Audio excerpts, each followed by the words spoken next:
All India radio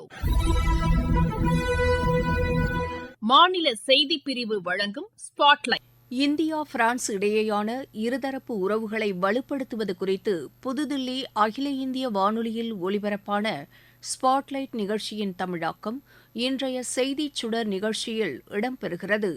பங்கேற்பாளர்கள் முன்னாள் இந்திய தூதர் திரு TCA ரங்காச்சாரி மற்றும் தொகுப்பாளர் அனுபா ரோஹத்கி.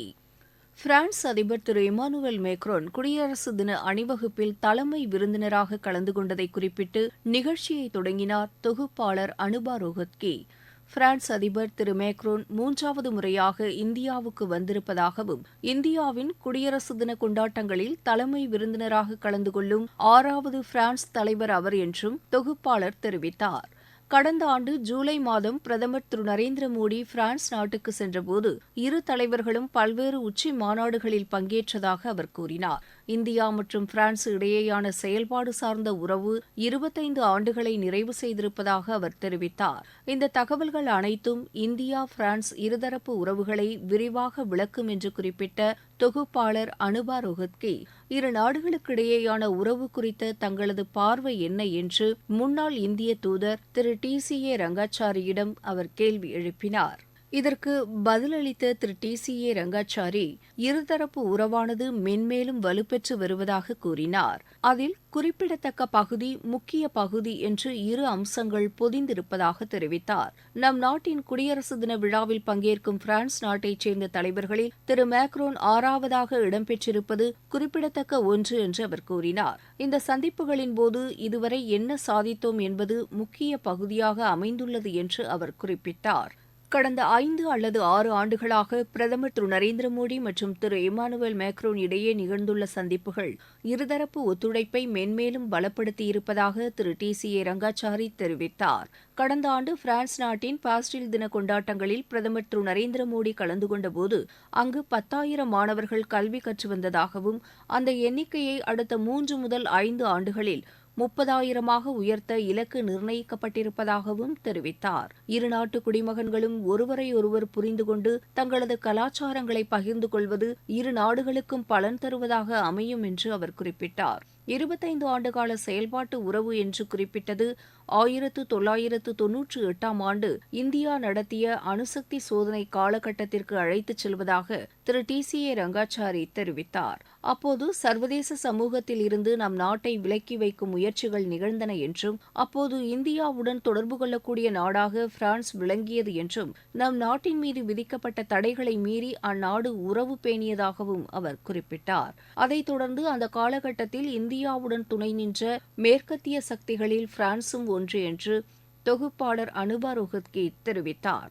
2008ஆம் ஆண்டு பிரான்ஸ் நாட்டுடன் அணுசக்தி சோதனை தொடர்பான ஒப்பந்தம் ஒன்றை மேற்கொண்டதாக கூறினார். பல நாடுகள் உடனான உறவு மற்றும் செயல்பாட்டு ரீதியில் அமைந்த சுயாட்சி கருத்தாக்கத்தில் இவ்விரு நாடுகளும் நம்பிக்கை கொண்டிருப்பதுதான் இந்த உறவை வலுப்படுத்துவதற்கான காரணமா என்று அவர் கேள்வி எழுப்பினார். அணுசக்தி ஒத்துழைப்பு மற்றும் செயல்பாட்டு ரீதியில் அமைந்த சுயாட்சி ஆகிய இரண்டும் வெவ்வேறு தளங்களில் விவாதிக்கப்பட வேண்டியது என்று கூறி திரு TCA ரங்காச்சாரி தமது பதிலை தொடங்கினார். பிரான்ஸ் நாடானது தனது செயல்பாட்டு ரீதியில் அமைந்த சுயாட்சியை தக்கவைத்துக் கொள்ளும் மனப்பாங்கை கொண்டுள்ளதாக அவர் தெரிவித்தார். நேட்டோ அமைப்பிலிருந்து வெளியேறி அந்த நாடு சில காலம் தனியே செயல்பட்டதாக அவர் கூறினார். ஐரோப்பிய பாதுகாப்பு படையை நிறுவுவதில் அந்நாடு ஆர்வம் காட்டியதாகவும் குறிப்பிட்டார்.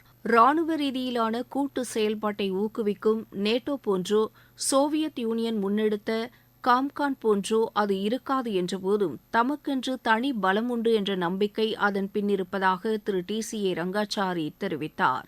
இந்தியா வலியுறுத்தும் ஆத்ம நிர்பார் எனும் சுயசார்பு கொள்கையும் அத்தகையதே என்று அவர் கூறினார். கடந்த காலங்களில் நம் நாடு வெளிப்புற அழுத்தங்களுக்கு பலமுறை ஆளானதாகவும் ஆக்கிரமிப்புக்கு உள்ளானதாகவும் திரு TCA ரங்காச்சாரி குறிப்பிட்டார். நாடு சுதந்திரமடைந்தது முதல் இன்று வரையிலான அரசுகள் ஒரே அச்சில் சுழல சுயசார்பே காரணமாக இருப்பதாக அவர் தெரிவித்தார். ஆதலால் செயல்பாட்டு ரீதியில் அமைந்த சுயாட்சி என்பதனை இரு நாடுகளும் கொண்டிருப்பதாக அவர் கூறினார். புதுப்பிக்கத்தக்க ஆற்றல் துறையில் இரு நாடுகளும் பல வகையில் ஒருங்கிணைந்து செயல்படுவதாக முன்னாள் தூதர் குறிப்பிட்டார்.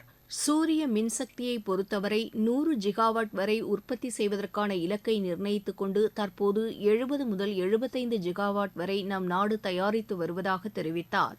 அந்த வகையில் தற்போதைய நிகழ்வானது இரு நாடுகளுக்கும் அரசுகளுக்கும் சமூகத்திற்கும் உதவிகரமாக அமையும் என்று அவர் கூறினார். அதைத் தொடர்ந்து பேசிய தொகுப்பாளர் அனுபா ரோஹத்கி இருதரப்பு உறவின் வலுவான தூணாக பாதுகாப்பு உறவு அமைந்திருப்பதாக தெரிவித்தார். ரஷ்யாவுக்கு அடுத்தபடியாக இந்தியாவுக்கு பாதுகாப்பு உபகரணங்களை வழங்கும் இரண்டாவது பெரிய நாடாக பிரான்ஸ் திகழ்வதாகவும் விண்வெளி பாதுகாப்பு உள்ளிட்ட பலவற்றில் இரு நாடுகளும் இணைந்து செயல்படவிருப்பதாகவும் அவர் கூறினார். டாடா ஏர்பஸ் நிறுவனங்களுக்கிடையே H-125 ஹெலிகாப்டர்கள் தயாரிப்பு தொடர்பான ஒப்பந்தம் கையெழுத்தாகி இருப்பதாக குறிப்பிட்ட அவர் இரு நாடுகளுக்கும் இடையேயான பாதுகாப்பு ரீதியிலான உறவின் முக்கியத்துவம் எத்தகையது என்று கேள்வி எழுப்பினார். இதற்கு பதிலளித்த திரு TCA ரங்காச்சாரி, நம் நாட்டின் தேவைகளை கருத்தில் கொண்டால் அது மிக முக்கியமானது என்று குறிப்பிட்டார். சமீபமாக மேற்கொள்ளப்பட்ட ஒப்பந்தங்களால் அதிநவீன பாதுகாப்பு உபகரணங்களை நம் நாடு பெறும் என்று அவர் தெரிவித்தார். ஆனால் இரு நாடுகளுக்கு இடையேயான உறவானது வாங்குபவர் விற்பவர் எனும் நிலையை தாண்டி உற்பத்தி சார்ந்ததாக இருக்க வேண்டுமென்று தாம் விரும்புவதாக குறிப்பிட்டார். தொழில்நுட்பத்தில் தேர்ச்சி பெற்ற நிபுணர்கள் முதல் இடவசதிகள் உட்பட பலவற்றை நாம் நாடு கொண்டிருப்பதாகவும் அதனைக் கொண்டு மேற்கத்திய நாடுகளுக்கு நிகராக நாம் பாதுகாப்பு உபகரணங்களை தயாரிக்க முடியும் என்றும் நம் நாட்டிலோ அல்லது நம் நாட்டிலும் பிரான்ஸ் நாட்டிலுமாக சேர்ந்து அவற்றை தயாரிக்கும் வகையிலோ முயற்சிகள் மேற்கொள்ளப்பட வேண்டுமென்று திரு ரங்காச்சாரி கூறினார். அவற்றை 3ஆம் உலக நாடுகளுக்கு வழங்கவும் முடியும் என்று அவர் நம்பிக்கை தெரிவித்தார்.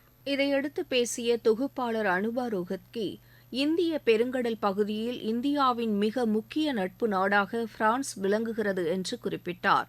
ஆஸ்திரேலியா, ஐக்கிய அரபு எமிரேட் இடையே இரு நாடுகளும் முத்தரப்பு ஒப்பந்தங்களை மேற்கொண்டிருப்பது அதற்கான சாட்சியமா என்று அவர் கேள்வி எழுப்பினார்.